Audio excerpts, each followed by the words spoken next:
Hey, everybody, welcome to Behind the Scenes and welcome to August. I Ugh. don't know.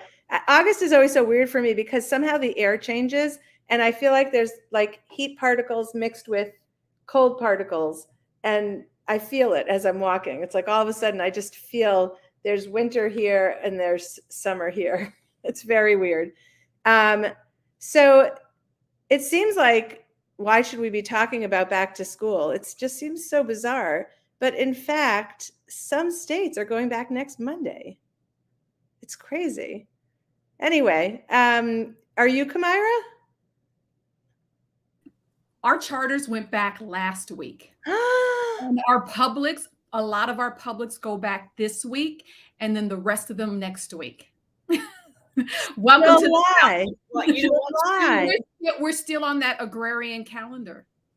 Wow. Yeah. Sue, my niece posted first day of school pictures this morning on Facebook Oh, with her kids all in their new clothes for school. it makes me sad. I feel like, did they get out in April? Just tell me they got out in April. They always get out here. It staggers, but almost all the publics are done the Thursday or Friday before Memorial Day. They do not go back after Memorial Day. The privates are different, but yeah. Okay. All right. Well, getting ready for school was always a struggle in my house because I wanted summer to be to the last second in every way. So those lists that came out that said like purchase all the following items, we never really made it to the store. It wasn't a good approach though, I'll tell you. It did make my kids terribly anxious. Mom, when can we go? When can we go? And then I turned it into meanly, self-servingly, I turned it into let's wait and see what you actually need. And so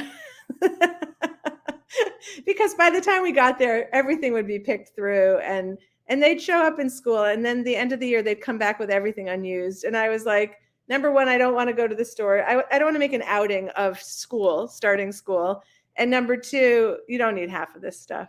So I did this as a gift to everyone else on this call. I set the bar very low in the preparation for back to school, and I now pass it to Mindy. Because I'm shaking my head because I did the exact opposite. We would make it a thing, to go and get your new whatever, dividers for the binders and pencils and pens and all that kind of stuff. So we made it a thing. I mean, I loved summer too, but I think one of the things that helped for my kids with preparation was my kids were sports kids. So they loved sports. They played school sports. So that was always my key for getting them ready and ramped up. Football was starting, swimming was starting, whatever it was. And I think that, having that love, that passion, getting excited about it, I think helped in the whole transition from summer to school, because it is tough. That freedom in summer, that laid back, I think it's really tough. So I think kids' interests, that's what I focused on for going back. And unlike Sue, making it fun and special, something new to wear, kind of a bit of excitement, even when they are in high school, something new or different to wear. So that was my only advice. Okay, I'm just going to put out there I did it differently than Sue. I'll be honest, it was better. You did it better. Well, what the whole thing was, my kids got very anxious. Okay, I'm just saying that might be a little clue, Sue, to switch things up. But to each their own, and obviously you have 5 beautiful kids, so it worked out absolutely fine. So Melissa, I'll throw it on over to you. Are you going to break the tie? I think I was right in the middle. I mean, our school district would send out those lists of everything to buy, but I vaguely remember that there was always a part in there like you might want to wait to see what your kids really need.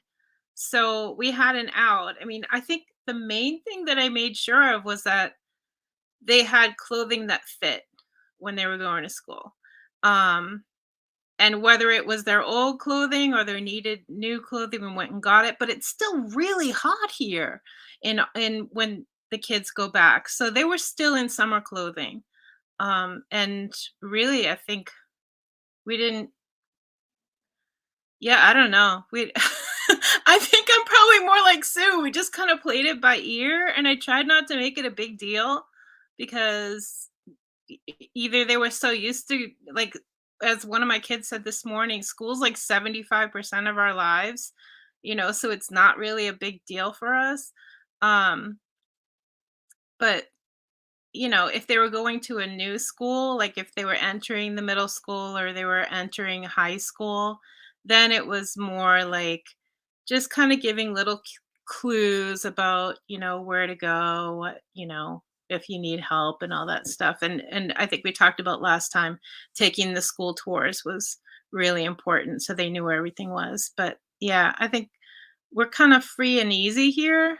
And and I try and keep the anxiety levels down for all of us and make transitions as easy as possible, because even if they don't have problems with them, I think I do. So I'm like, everything's cool. It's all normal. Just another day. All right. I'm going to pass it down to Kamara. Hi. I am type A being annoying. I was there with Mindy and then some. So as I mentioned, school's already started here. So some people have already gone through this. We will be staggering for the next 4 to 6 weeks with different school openings. By the end of August, everybody will be open here. As we've mentioned in previous shows, I really believe in the brain drain. So I think that when you get close to the beginning of the school year, maybe you can do a family read and then discuss the book. Just, get them back into the intellectual mindset. Rest, because I don't know about you, but my kids aren't really resting in the summer. They are going full throttle, like it's a bachelor party for the whole summer or something. I don't know. So trying to rest, maybe go to bed a little earlier, working their way up to it. For the older kids, practicing their commute to school, especially if you got some new drivers, practicing the drive and stuff like that. If you can, taking a last minute trip or adventure, it can be within your town, some kind of stay thing that they plan so that they feel like, they've had command and they go back to school refreshed. They're happy, they've read something, they're rested, and they're there. Because if you're like me, you're one of the first people out of that classroom when they dismiss the parents from the elementary school classes, because it's like, okay, I'm done with you. Summer is over. And we made a lot of fun out of the shopping. The shopping was a big deal, like trying to find a way to make it fun, whether it was competing with who can get more for their amount of money or whatever. But they had to have the supplies and it had to be set, and what needed to be washed and stacked. And I really did go overboard. They would have been just fine if I didn't do any of that stuff. But I hope some of those tips help someone out there. I'm going to send it up to Eka. Good morning. I'm in the Kamira boat there. I actually would do with each of my girls, I would do like an inventory day where we would kind of go through school supplies and clothes and then decide what was needed. But emotionally and actually financially, I had to realize that credit card bill was going to be really big because, and so you had to, because not only was it all the school supplies and the clothes, they were also involved in extracurricular activities. So now we had to, so it was like a day, each of them had a day with me. And we talk about, okay, you're starting your swimming. What do you need? You need a bathing suit and you need new goggles. And, so there was so we kind of made lists of what was needed. And then clothes because of the girls, we had to make sure that they hadn't grown so much over the summer that their shorts and their shirts or their skirts were now not dress code because they weren't long enough. And then, as they were developing, make sure that their shirts hadn't gotten too tight and, all that kind of stuff. So all of that inventory of everything. So, but then I just remember getting that credit card bill and like kind of flipping out about it because it was always way big in September. So any of you facing that, that was, you would think I would remember year to year, but I always forgot. So that's my thing. I'm going to pass it up to Francisca. Francisco, just yeah. one second. I'm just going to say that if you're watching, so I don't know why it doesn't show up. Some people I can bring on and some people I can't. So I don't know if it's because they're watching it not on Facebook. But like I see Lori's there. Lori, make a comment if you want us to invite you on after Francisco. We'll let you talk with us today.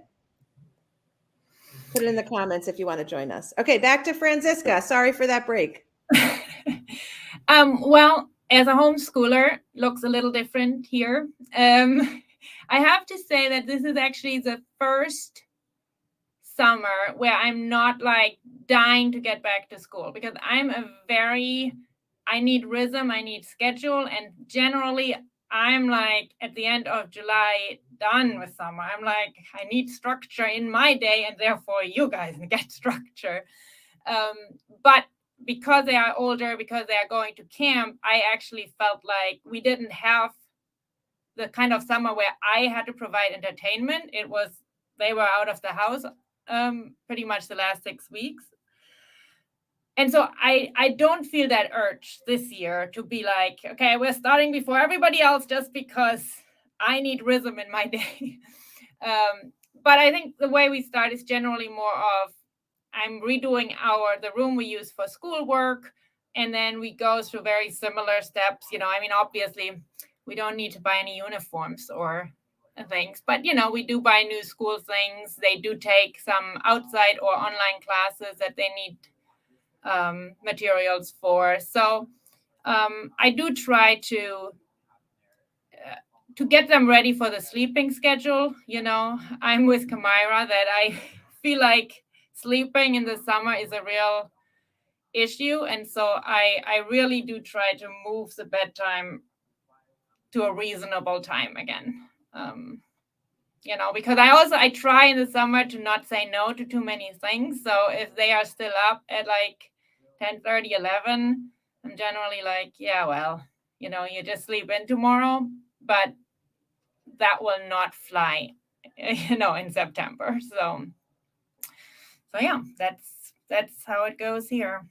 Okay, now we've got our Jessica to round that up. And Lori, I don't know if this is working. I clicked on Facebook to invite you, but I don't see you coming on. I think you had to accept it, and it may be a failed tech issue on our end.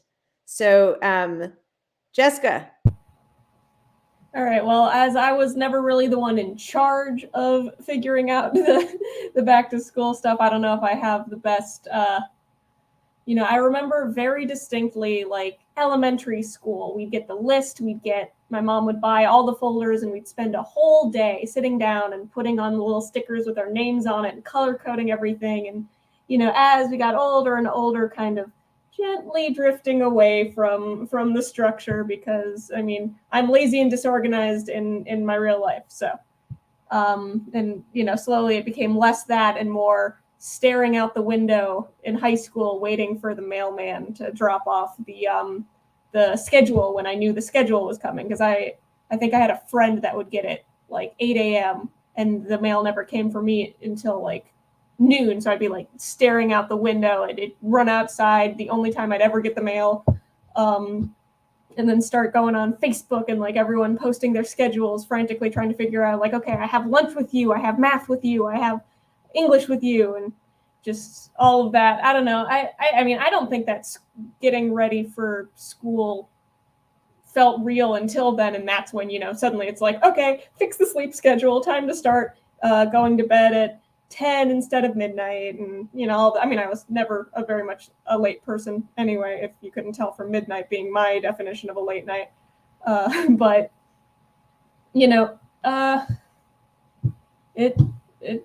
that's just kind of, that was my life getting ready for school.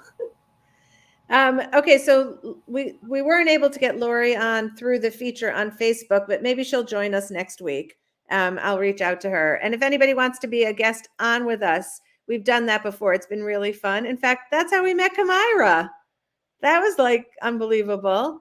And that's how we met Lori. So hopefully she'll join us another week. What I want to say is that I value the way you all tended to your kids before school. I also was very much about ripping the Band-Aid off. And the analogy that I can think of is, well, it also doesn't make me look good, but the story at the end was good. So one of my kids needed a procedure done, and they lived with so much anxiety that I thought really we should just tell them, like, really, I thought on the way to the hospital, but I thought, well, at least the day before, because what good comes of having like 2 weeks to get anxious? And my husband and I were not on the same page. So he won, and we told my son, and we had a good 2 weeks of hell with him. And it still was the same as whether he had known or hadn't known. It was no big deal. But yeah, so I think it's consistent. Like, why should we? And I'm not that way as I age. I worry about everything in advance. It's terrible. But when I was raising my kids, I felt like, the worrying in advance doesn't really help you at all. So I hope there's someone out there who said, I'm like Sue. But if not, I can stand alone. So everyone, good luck with the transition back to school. It's rough whether you prepare for it in June or July or August, or you just jump into it. And I hope like there's ways to find the joy of summer even after school starts. I always am sad when the community pool shuts down, because I feel like there's still so many lovely days for community and a sense of, having a place to go.